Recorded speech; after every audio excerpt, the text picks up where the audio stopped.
The IMG Roadmap is the only podcast dedicated to coaching international medical graduates in success blueprints for this unique pathway. I am Dr. Nina Loom, your host, a previous IMG turned hospital medicine physician, healthcare administrator, speaker, and coach. I empower, encourage, and equip you with actionable steps that you can take towards the residency position of your dreams. Hello, guys. Welcome to another episode of the IMG Roadmap podcast. Today, I would like to just shed light on matching and tips that you can use in order to create your rank list. Did you guys know, though, that in 2019, there are certain specialties that matched more IMGs than others? And so I have some data here looking at the match report for 2019. And it clearly states for U.S. IMGs, these 5 specialties matched most U.S. IMGs. Number 1 was internal medicine, followed by family medicine, followed by pediatrics, psych, and then emergency medicine. And that is for U.S. persons that went to foreign medical schools. Now, for non-U.S. IMGs, meaning visa applicants, the top 5 specialties that they matched into in 2019 was as follows. Internal medicine, family medicine, peds, pathology, and neurology. Guys, so the reason I share this is so that you are aware that there is a chance out there for you. And even if I did not call the specialty that you are interested in, there are people that continue to match into those. They just weren't as high as for these 5 specialties.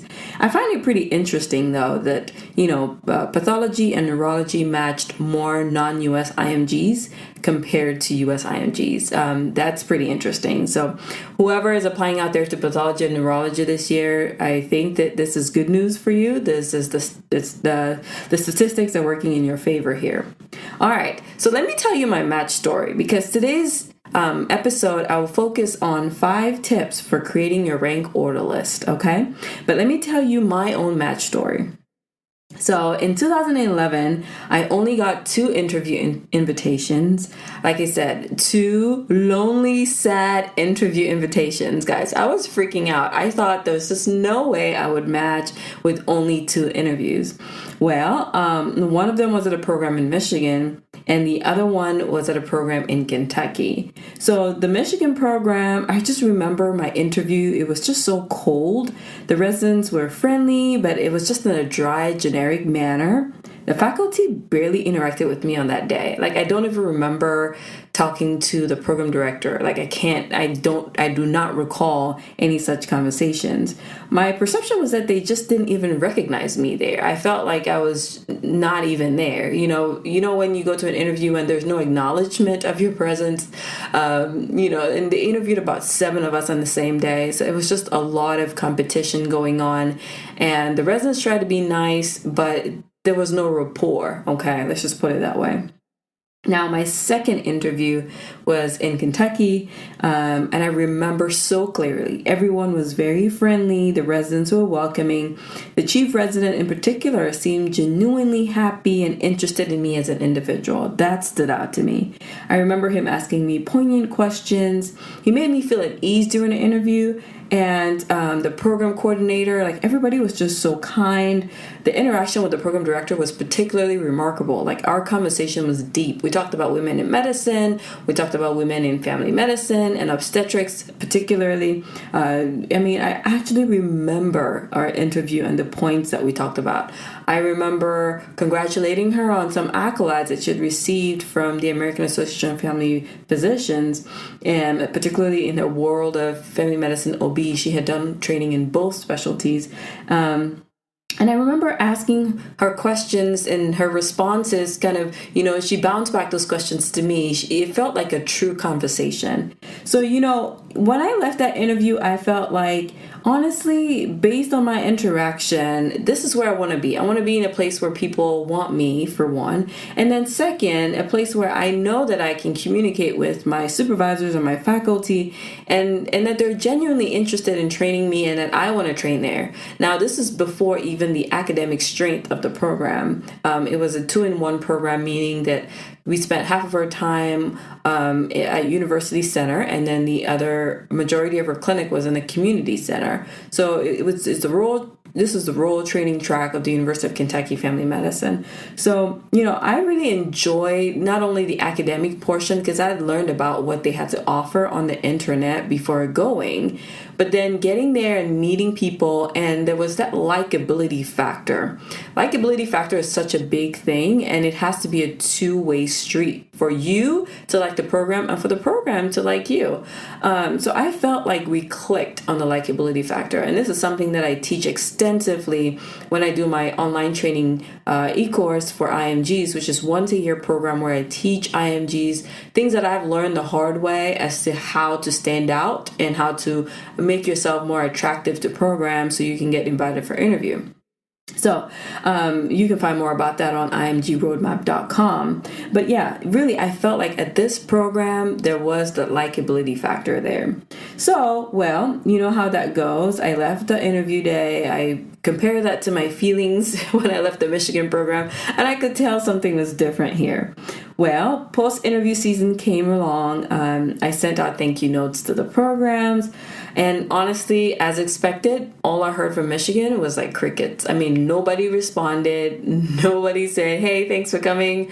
I mean, I think they didn't even remember who this person was, honestly, is what I think happened.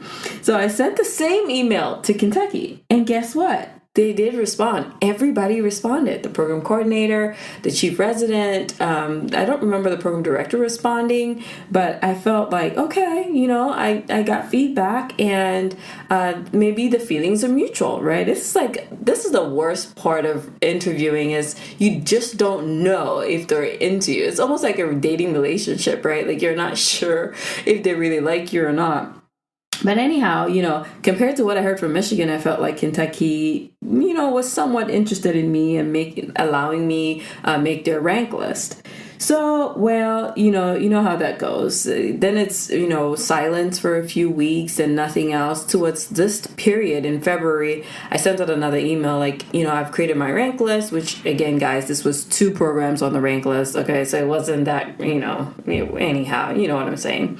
So there were just 2 programs on the rank list, and I sent that out to, I put that on the NRMP's website, certify my list. Remember to always certify your list. And I sent out an email to both programs. Again, I told them they're on the top of my rank list, which is the truth because my rank list was really short. So the first program was Kentucky and the second program was Michigan.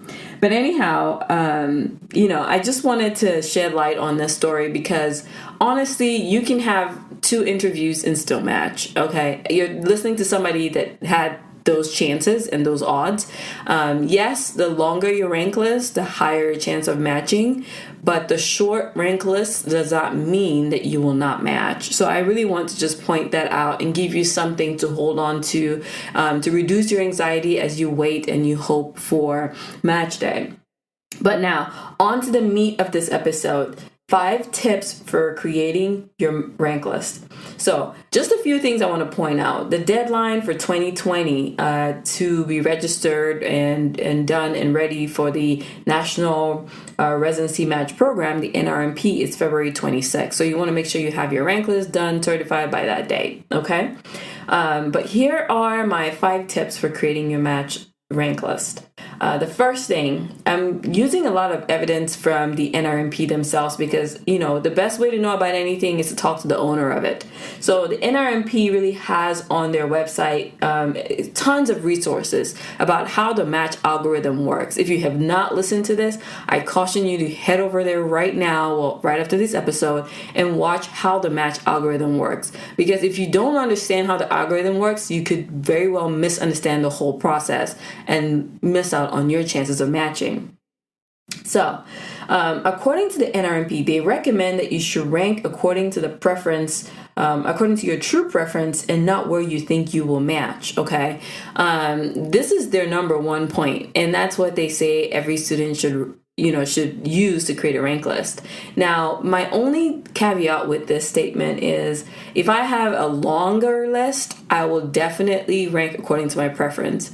And if I have a shorter list, I will probably focus on where I feel like I would match. So in my case, between Michigan and the other program, well, it was a very short list. And if you look at how the algorithm works, I only had 2 options, so really there weren't a whole lot to pick from. I wasn't really putting some programs further down on the list to make myself least likely to match into them.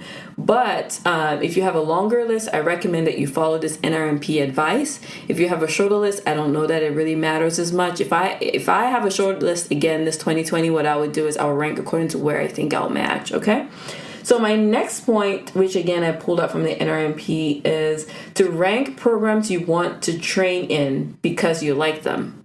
So whatever that likability factor again was for you, you don't want to forget about it. And this is why I recommend for people to take short notes after the interview and just write about the things that you like about the program, not only for your thank you letter, but also for yourself, so that you can sit back and evaluate now when you're creating this rank order list as to what you're going to rank on the top of your list.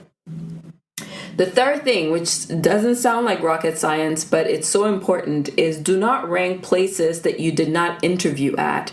So there was actually a study from 2013 that looked at the ranking habits of unmatched international medical graduates. You can find this on PubMed. You just go on Google and type in ranking habits of unmatched international medical graduates 2013 article. I'll also include it in the show notes. And one of the things that they pointed out in that article was IMGs were ranking programs that they did not interview at, particularly because they did not understand exactly what the match algorithm, how it works and what it's like. And so that's why I recommend that you watch the YouTube videos on the NRMP's page. I'll include that in the show notes as well. And that you also read this article so you get some insight as to what not to do. Okay? And then the fourth point I want to point out is don't wait till the end. So don't wait till February 25th to create a rank order list. I want you to start playing with it now, putting things, moving them back and forth, and really being certain about what you want to do. But make sure whatever you do that it's certified before that date, and that you seal it and you close it and you submit it. Because I have actually interviewed an IMG. He's from Peru. I wouldn't call his name. He's on my IMG Roadmap series on drninaloom.com on the blog section of my website. And he said he was in Peru when during this February period when he applied. And he had no idea he had to register for NRMP. And he did not understand that the NRMP was separate from ERAS. So he had not registered for one, and then second, of course, he didn't have a list created and hadn't certified it or submitted it, and he ended up doing it at the deadline, and he ended up matching at a program that he actually had done some U.S. clinical educational activity at. So guys, point to take home here is you should remember the NRMP is separate from ERAS. You should have a separate account. You should be working on your list at this point in time and make sure it's certified and submitted before the deadline. Now, the fifth point I have is, again, from the NRMP's website. It says, do not make last minute changes to your list. So they recommend against making last minute changes. So don't wait until the clock strikes midnight on the night before your deadline to go make changes. They're worried. I think this is me speaking. I think the concern is you may think that you've made a change which doesn't reflect in the system, because again, this is all a computer generated algorithm. And so if you make a change so quickly right at the end of it, you may miss out on that opportunity to actually have those changes reflected on your final list. So this is the best time to work on it. Now is the best time to work on it. Don't wait until the last minute.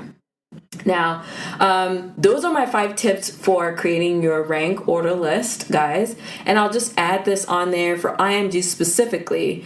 Please rank all the programs that you interviewed at, because I'm assuming you applied to them because you were interested in them. I'm hoping you didn't apply to places just because you wanted to see if you will get an interview. But you're better off putting those programs at the bottom of your list and keeping them out, because the competition has become really stiff right now. And I know that some of us are all about location and wanting to be in certain places over others, but really think about this. This is just a 3 to 5 year plan of your whole entire life. This is just a small portion. If you don't like a location, I think as an IMG, you can train just about anywhere and create the success that you want to see in your career. You just have to give yourself the patience to do that. So, don't disregard a place because you don't want to go there. It's only going to be 3 years. I mean, what's 3 years in the grand scheme of a 50-year career? It's so little. So don't let little things like that hold you back from putting programs that you like, but you just don't like the location or one thing or the other, because you just don't know what your chance is going to be to get your top 3 or 4 programs on your list. Now, another pointer I'll give you before we round up this episode is that you can always communicate your interest to a program, but you cannot ask where you stand on their rank order list. And that, again, that's information from the NRMP. It's okay to communicate your interest, but the program cannot tell you where you are on their rank list, and you cannot necessarily ask them where you're at. But you can definitely tell them, hey, you're the top one I want to be in, you're my top choice, whatever language you want to use, or you're at the top of my rank list, you can use those to your advantage. Those were my 5 top tips for creating your rank order list. I hope this is helpful to you.